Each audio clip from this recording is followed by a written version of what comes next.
So if your car's got wired CarPlay or wired Android Auto, but you want to make it wireless, maybe you should watch this video. We're going to review the MSXTTLY. It's a mini 2-in-1 wireless adapter for your car.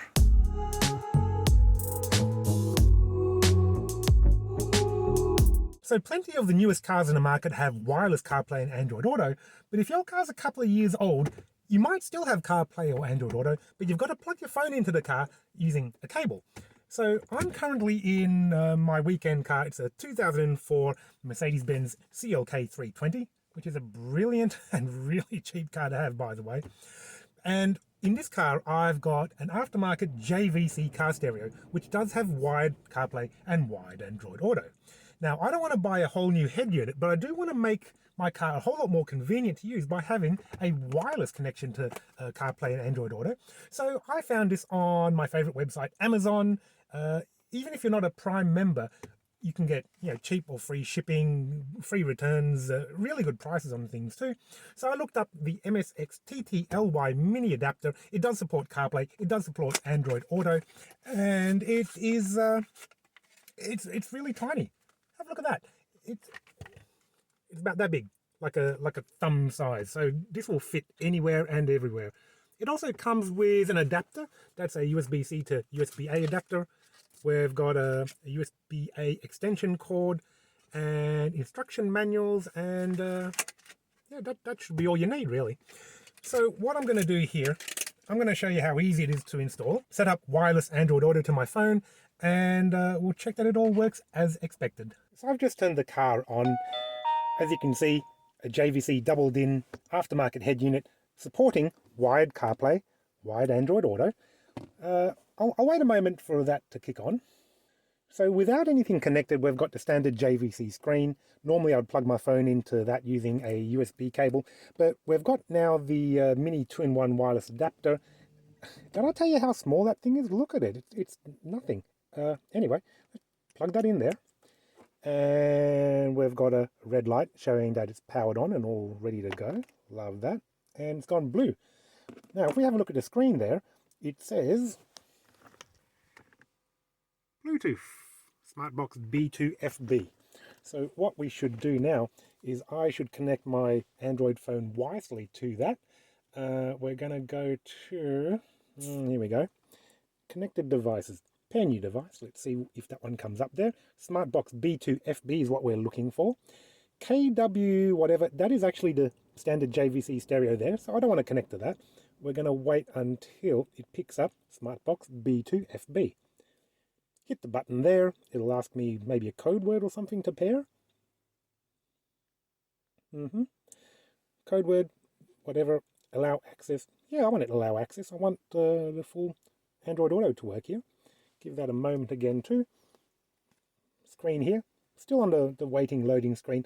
Normally the first time you connect a phone to a wireless adapter like this, it does take a minute or two to secure the connection, get everything approved and whatever. You don't have to go through this process every time you turn the car on or want to connect your phone, just for this time here at the moment. 10 seconds later. And if you look here, it says Android Auto. So a wireless connection to my unit. Let's hit that. And there we are. I've got my Spotify already loaded on the car. Again, a wireless connection to my phone. That took a minute or two. Really, really quick to set up. And in future, when we want to reconnect, we won't have to go through that whole process. It'll already be paired Bluetooth between my phone, the wireless adapter here, and then into my car stereo. The screen, yep, touch responsive as you can tell there. We can browse everything just as if it was a regular wired connection. Really, really simple. And yeah, straightforward. If I hit this button down here, that will take us to our sort of integrated screen with our map on the right hand side, Spotify there, just as if you had a regular wired connection. And if we hit that button there one more time, that'll take us to the apps that we can have. Everything you would expect from Android Auto, including, well, number one, the Google Map.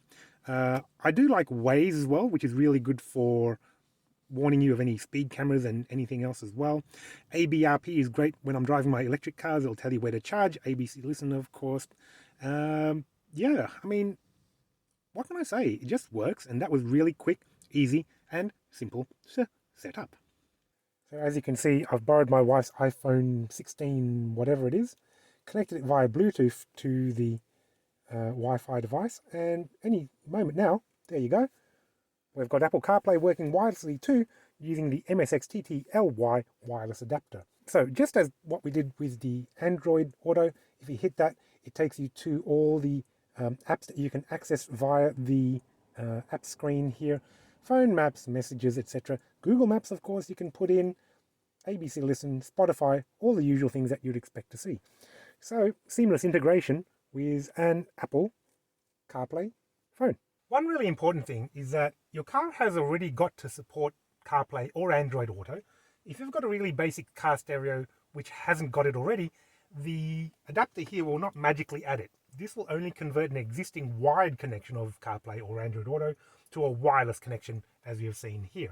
If you look at the website too for MSXTTLY, it'll also say that it'll support most but not all vehicles, and most but not all phones. I believe it's not great with BMW cars. And the best thing is if you buy it on Amazon, really cheap or fast or free delivery, and really cheap, fast or free returns as well. So it's worth a shot, I think. The benefit of this here, really quick and easy to set up, as I've showed you. The unit itself is tiny, so you can hide that anyway. I'm going to put that behind the dashboard, so I won't even be able to see it. And it works really fast and reliably with my Android phone. The great thing about having a wireless connection is you don't have to plug anything in. You can leave your phone in your pocket or in your bag, and it'll just work. Anyway, that was my quick and simple review of a product that just works well, MSXTTLY Mini 2-in-1 wireless adapter. And the interesting thing too, this is an aftermarket car stereo, not a factory car stereo, and it works just fine on that. So I've saved myself a few $100s by not having to buy a whole brand new stereo head unit, but just by the addition of this here little device, MSXTTLY, got it all working. So another product review from me. I'm Tim at Bosnia Garage. If you've liked this review, give it a like, comment, subscribe. Run into any problems, let me know about it too. And I'll see you in the next car related video.